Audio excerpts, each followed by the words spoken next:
देश के लिए उल्लेखनीय बन चुके खासदार क्रीड़ा महोत्सव के 7वें संस्करण की तारीखों का ऐलान 1 जनवरी 2025 को किया जाएगा।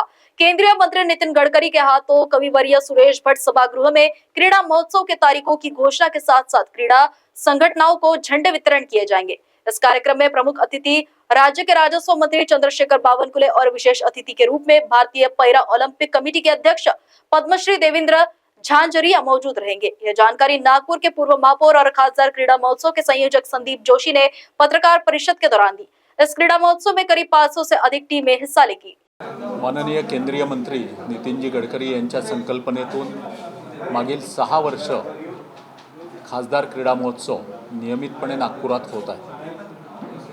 हे या वर्षीचं 7वं वर्ष आणि या 7व्या वर्षीच्या माध्यमातून या शहरातील जास्तीत जास्त खेळाडूंपर्यंत आम्ही पोहोचावं, त्या खेळाडूंना प्रोत्साहित करावं, जास्तीत जास्त बक्षिसाची रक्कम त्यांच्यापर्यंत पोहोचावी, जास्तीत जास्त गेम्स खेळण्याची त्यांना प्रेरणा मिळावी, या दृष्टिकोनातून या खासदार क्रीडा महोत्सवाचं आयोजन दरवर्षी करण्यात येतं। यावर्षी 1 तारखेला सायंकाळी 5 वाजता सुरेश भट सभागृहामध्ये माननीय नितीनजींच्या शुभ हस्ते या खासदार क्रीडा महोत्सवाच्या डेट्सचं लॉन्चिंग आणि ध्वज वितरण क्रीडा असोसिएशन्सला करण्याचं निश्चित झालेलं आहे। यामध्ये आपल्या देशाचे पॅरा ऑलिम्पिकमध्ये गोल्ड मेडल ज्यांना मिळालं असे 7 प्लेयर्स या ठिकाणी येत आहेत। त्यांना सन्मानित माननीय नितीनजींच्या हस्ते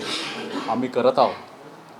ज्यांना सन्मानित केल्यावर ज्यांच्यामुळे देशाचं नाव मोठं झालं अशा प्लेयर्सला सन्मानित केल्यावर नागपूरच्या खेळाडूंनी त्यांच्यापासून प्रेरणा घ्यावी म्हणून हा कार्यक्रम आम्ही आयोजित करत आहोत। आम्ही आपल्यामार्फत या शहरातील खेळाडूंना त्याचप्रमाणे क्रीडाप्रेमींना देखील विनंती करतो आहे की जास्तीत जास्त संख्येने त्यांनी 1 तारखेला सायंकाळी 5 वाजता सुरेश भट सभागृह या ठिकाणी उपस्थित राहावं।